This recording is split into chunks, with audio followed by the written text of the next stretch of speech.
Paneer fried రైస్కి కావాల్సినవి ఒక ఆనియన్, ఒక క్యాప్సికమ్, ఒక క్యారెట్, కొన్ని బీన్స్, కొన్ని పచ్చి బఠానీ. మనకి కావాల్సినట్టుగా మంచిగా కట్ చేసి పెట్టుకోవాలి. అండ్ ఇది ఒక 150 గ్రామ్స్ ఉంటుంది పన్నీర్.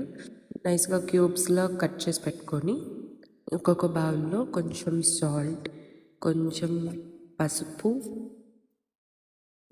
కొంచెం కారం, ధనియాల పొడి, జీలకర్ర పొడి, కొద్దిగా మిరియాల పొడి, కొంచెం సిన్నమన్ పౌడర్, దాల్చిన చెక్క పొడి వేసుకొని కొంచెం వాటర్ వేసుకొని బాగా పేస్ట్ లాగా మిక్స్ చేసుకోవాలి అన్నమాట. మిక్స్ చేసుకొని ఆ పేస్ట్లో మనం కట్ చేసి పెట్టుకున్న పన్నీర్ క్యూబ్స్ వేసి బాగా కోట్ చేసుకోవాలి వాటిని.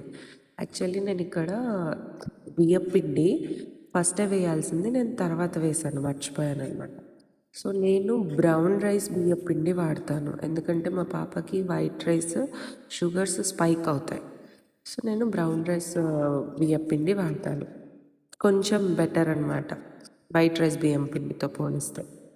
సో పేస్ట్ బాగా మంచిగా కొంచెం వాటర్ మంచిగా యాడ్ చేసి థిక్ పేస్ట్ లాగా చేసుకొని ఆ పేస్ట్లో పన్నీర్ క్యూబ్స్ వేసేసి మంచిగా కలిపేసుకోవాలి.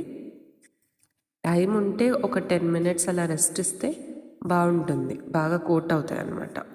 నాకు టైం లేక నేను డైరెక్ట్ ఫ్రై చేసేసాను. సో ఇప్పుడు ఒక బాండీలోకి కొంచెం అవి మునిగేంత వరకు కొంచెం ఆయిల్ తీసుకొని హీట్ అవ్వనివ్వాలి.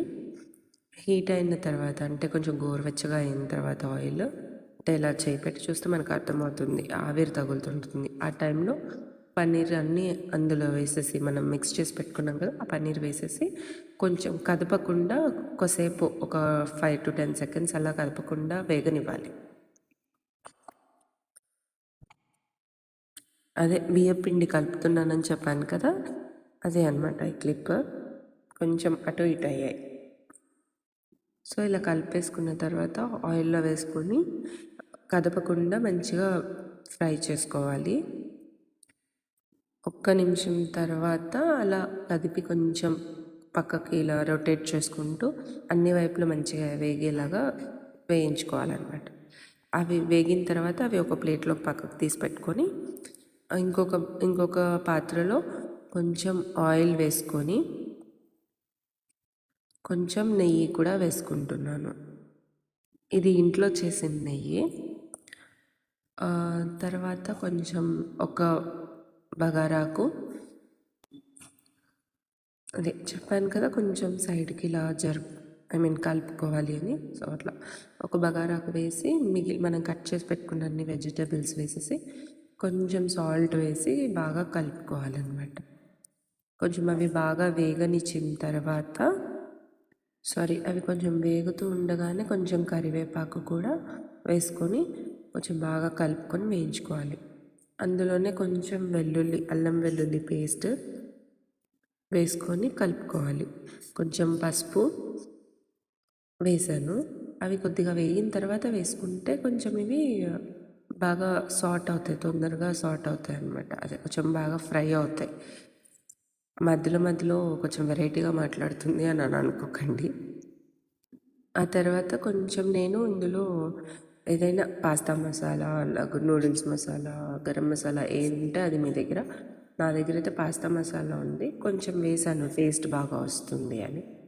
ఆ తర్వాత బాగా వెజిటేబుల్స్ అన్నీ మంచిగా కుక్ అయ్యాయా లేదా చూసుకొని నేను ఇక్కడ బ్రౌన్ రైస్, మా పాపకి సింగిల్ పాలిష్డ్ బ్రౌన్ రైస్ వాడతాను.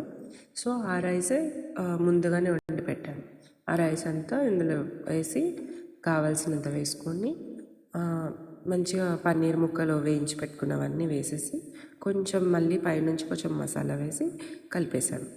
లాస్ట్లో కొంచెం కొత్తిమీర, కొంచెం పుదీనా వేసుకొని కలుపుకుంటే అయిపోతుంది, పన్నీర్ ఫ్రైడ్ రైస్ రెడీ అవుతుంది. ఇంకా ప్లేట్లోకి సర్వ్ చేసి ఇచ్చేద్దాం. పెద్ద పాపకి ఇచ్చేసాను, చిన్న పాపకి ఇన్సులిన్ టైం అయింది. సో అప్పుడే ఇన్సులిన్ వేసాను. సో ఇన్సులిన్ వేసిన తర్వాత ఒక 10 మినిట్స్ అలా ఆగుతాను. సో అక్క తినేస్తుంది, నాకు పెట్టు అని అంటే తనని కాసేపు ఇలా ఆడిపించుకుంటూ ఆ 10 మినిట్స్ కొంచెం ముందుకెళ్ళిపోయాయి. సో ఆ తర్వాత వేశాను. తిని ఎలా ఉందో చెప్పమ్మా అని అంటే సూపర్ ఉందంటుంది. మీరు కూడా ట్రై చేసి ఎలా వచ్చిందో కామెంట్ సెక్షన్లో కామెంట్ చేయండి. Do subscribe.